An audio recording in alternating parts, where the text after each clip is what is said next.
You know, I'm pretty sure there's a reason Aragorn spends the first few decades of his life hiding under a different name. In the movies, we get the sense that Aragorn is a little bit of a reluctant. He's a guy who's not only maybe shy about having the throne, in fact, he directly, when questioned about it, says he doesn't want the throne, he doesn't want to be king. But if we look at the wider history that Tolkien has built for Aragorn, it actually is even heavier than just saying, no, I don't want to be king. Aragorn was born into a lineage that some might say was completely doomed.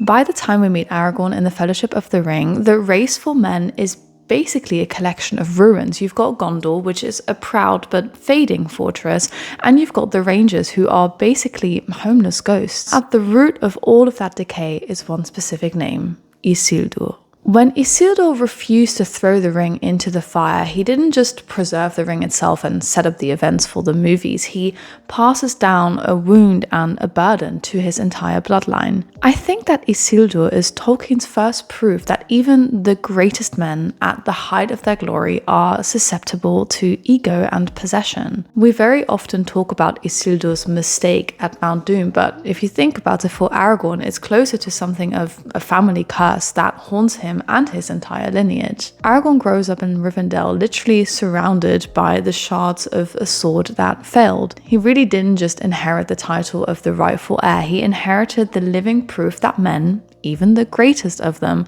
can't be trusted when things get real. So when Aragorn is sitting there in the shadows of Bree, he isn't just hiding from the Nazgul. He's hiding, I think, from the possibility that he could be exactly like his ancestors. And this is why I think that Aragorn's task is so much more difficult and heavier than that of a standard fantasy hero. His burden isn't living up to greatness, it's escaping repetition. He belongs to a race that elves are starting to view with pity and dwarves view with suspicion, and he's looking at 3,000 years of human failure and wondering if it's even worth trying to start over. Tolkien's world is riddled with the idea of the long defeat. It's this feeling that everything beautiful is eventually going to break in some way. And for the race of men, that breaking point is usually when they try to grasp something that they aren't meant to have. Take Boromir. Honestly, I think he's one of the most tragic characters in this series because his intentions are actually pure. He wants to save Minas Tirith, his home, the city he has immense pride and love for. He wants to be the hero that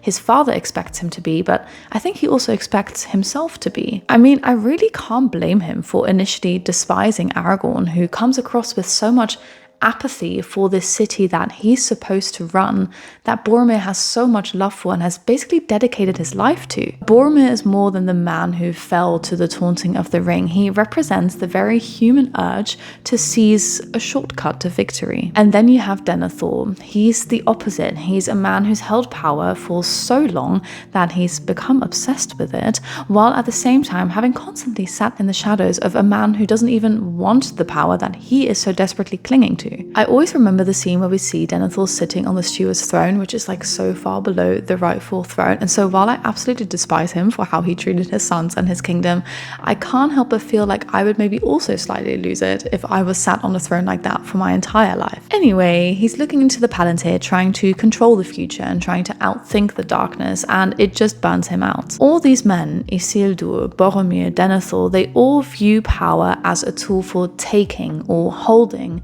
It's defensive, aggressive, and an assertion of the self. And that's really the wall that Aragorn is standing in front of. He's surrounded by examples of masculine authority that either chokes on its own pride or collapses under its own fear. If you're Aragorn and you're seeing the strongest men of your age all fall apart, why would you want to join their club? So if we think about Aragorn's position, we have to look at the part of the story where I think things take a slight turn for him, which I think is one of the most underrated moments in fantasy literature. It's after the Battle of the Pelennor Fields. The fighting is won, but the city is full of people dying from the Black Breath. If you're not aware, it's this shadow sickness that comes from the Nazgul and makes people feel terror and ill and die. And so after the battle is won, Aragorn doesn't ride to the citadel to claim the crown. He doesn't even enter the city as a soldier. He slips in as a commoner through the back doors and goes straight to the hospitals. There's this plant, Athelas, and most people in Gondor think it's just a weed. They call it King's Foil, and they've forgotten what it's for, but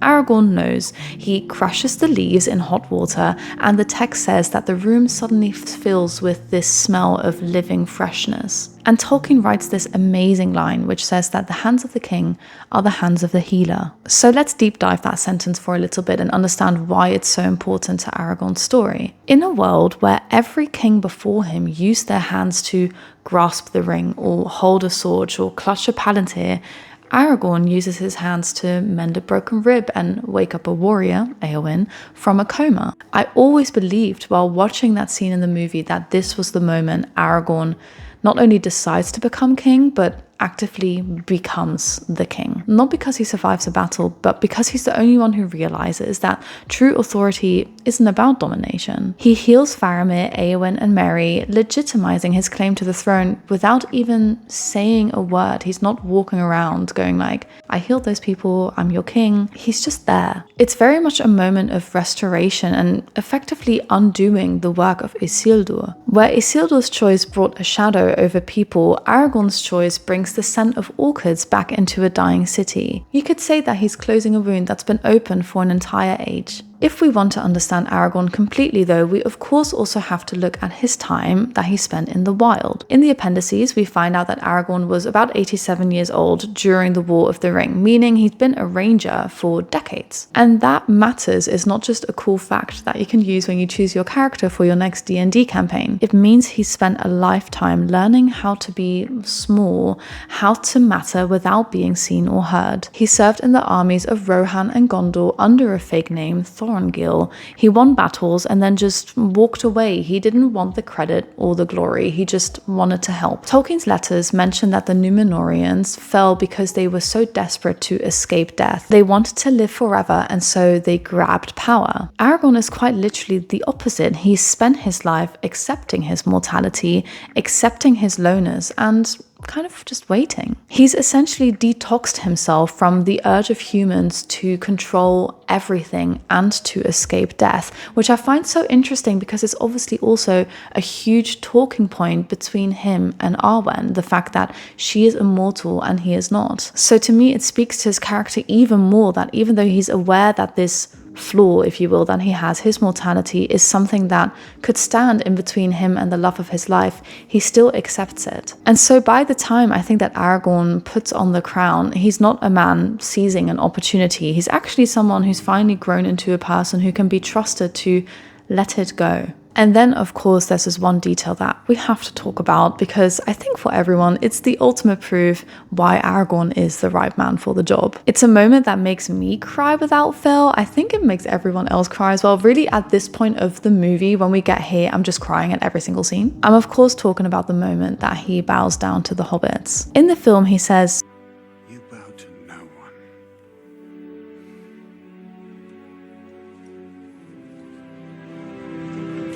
In the books, he sets them of thrones of honor. So let's think about simply the optics of that for a minute, right? He's just spent 80 years in the mud to get to this crown. He's finally reached what some would see as the peak of human authority, and the very first thing he does with that authority is publicly announce that he is not the most important person in the room right now. It's the exact opposite of Sauron, the exact opposite of Denethor, even Isildur. Those men were consumed with their own status and ensuring that everyone was aware of their own status. But Aragorn has this incredible, quiet clarity about him. He knows that the victory they're currently celebrating was actually fought and paid for by small people who have no titles and no armies to their name.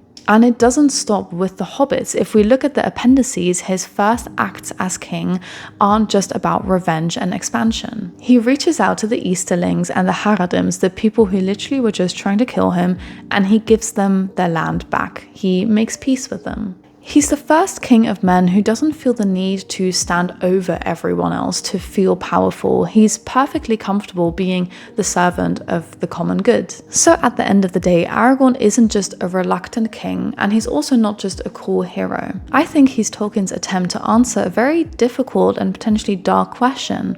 Is it possible for humans to break the cycle of their own failure? Aragorn says yes it is possible, but he says yes by being a completely different kind of man. one who values the weed in the garden just as much as the sword on the wall, one who understands that you can't fix a broken world by just hitting it harder and asserting yourself. You fix it by tending to the people who were hurt by it in the first place. He's also someone who didn't try to restore or bring back the old glory of the past, something that I feel is very relevant in current times. He creates something new.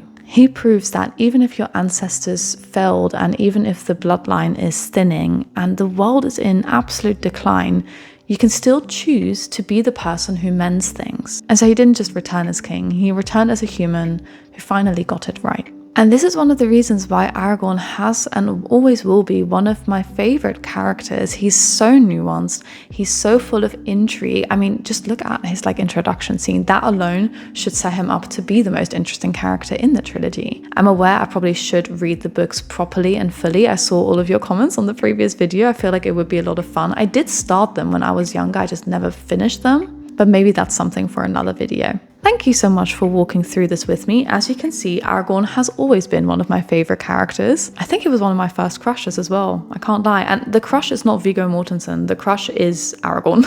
What do you think? What do you think about his character? What do you think about his story? What do you think about the way he impacts those around him? Let me know in the comments below. As always, if there's something you want to see on this channel that you currently aren't seeing but you think would be really fun, please let me know. Please subscribe, join the community, tell me what you want to see, tell me what you don't want to see, tell me your thoughts. But until then, I'll see you in the next universe.